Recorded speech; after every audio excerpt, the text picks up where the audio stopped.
In the evening hours of April 7, 2021, the community of Rock Hill, South Carolina was shaken to its very core when an almost unthinkable act of violence took place along its streets. Around 5 in the afternoon, 911 received 2 panicked phone calls. One of them from a man who was mowing his lawn, who claimed to have heard upwards of 20 gunshots coming from the home of his neighbor, Dr. Robert Leslie. Leslie lived in the Rock Hill area for decades and was a pillar of the community who ran an urgent care clinic. The caller said after they walked toward the edge of their property to see what the commotion was, the gunshots stopped. A short time later, a man emerged from the home carrying what appeared to be several guns, who got onto a four-wheeler and drove off. The caller described him as an athletically built African-American male who appeared to be in his 30s. At the same time, 911 dispatchers received an even more chilling phone call, this time from an HVAC technician named Robert Shook, who told the operator he and his coworker had been shot multiple times while working on a customer's home. He was gravely injured and quickly needed medical attention. The customer's name was Dr. Robert Leslie.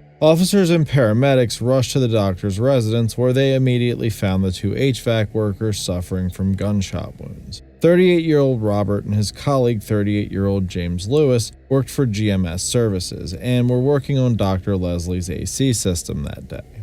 The shots at James were fatal and killed him instantly, while Robert was critically wounded. Police cautiously entered Dr. Leslie's home, where they made the horrific discovery that both he and his wife Barbara had been murdered by the gunman. However, that wasn't all. In an absolutely gut-wrenching twist of fate, the doctor and his wife were watching their 2 grandchildren that evening, 9-year-old Ada and 5-year-old Noah. Police found their bodies in a back bedroom. They too had been shot several times and killed by the perpetrator.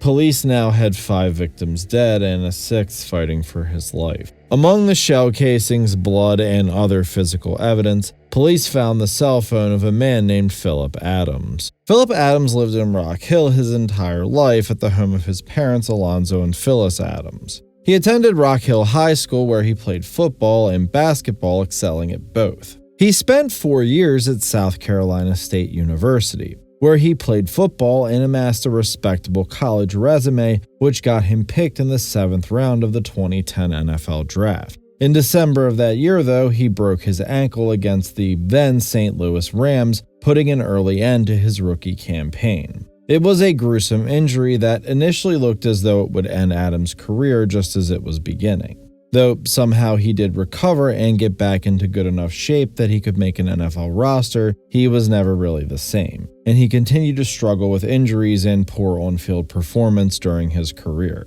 The 49ers then released him later that season, and he spent the next 5 years as a journeyman, with only one team, the Oakland Raiders, keeping him for more than a single season, and they released him after 2. Adams struggled with injuries, including multiple concussions, neck, and back issues. He also struggled with supporting his girlfriend Ashley and his son PJ. His last chance to play NFL football was in 2015, when the Kansas City Chiefs agreed to have him come in for a workout, only for Adams to ironically miss his flight, causing the Chiefs to rescind their offer. Adams' NFL career was officially over. He returned to his parents' home in Rock Hill, unsure of what to do with himself, trying his hand at farming and opening a smoothie shop, but neither of these things provided the long-term post-football path that he wanted. Though he was described as a loner, there wasn't any indication he'd be capable of something like this.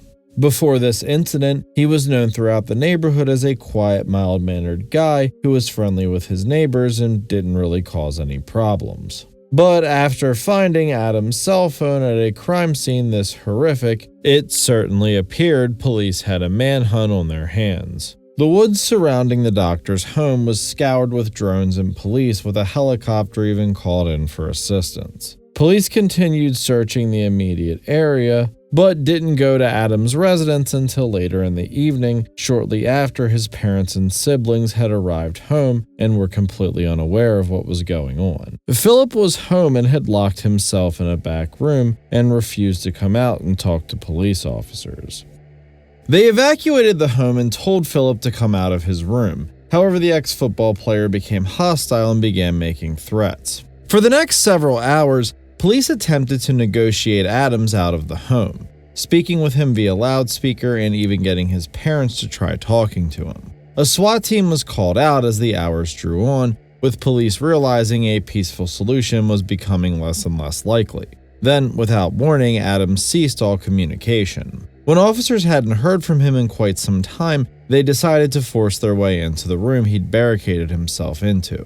Here they discovered that the 32-year-old had taken his own life with a single shot to the head. The final victim of his ghastly spree ended up being himself. With that, this crime was over in the same violent flash from which it started. Why would a seemingly nice, mild-tempered guy who'd made a living as a pro football player do such a thing? And why had he chosen a man like Dr. Leslie as his target? Adams was never a patient of Dr. Leslie, much less someone with a clear-cut motive to murder him along with his wife, grandchildren, and 2 innocent repairmen who just happened to be working on the air conditioning. In the initial aftermath of the killing, rumors of course swirled the internet. Some claimed Dr. Leslie had secretly been giving Adams painkillers for a while and then stopped prescribing them, which made Adam fly into a rage and kill him. Others suggested that Phillip had a drug problem and was simply motivated by money and robbing a neighbor who was wealthy. Yet no evidence supporting either of these was ever uncovered. So at the end of the day, was Phillip Adams just a cold-blooded monster? Well, the people who knew him, such as friends, family, and former teammates, didn't think so. Obviously, they are a bit biased, but they did want answers, and they decided to have his brain donated to science in hopes that an explanation could be found.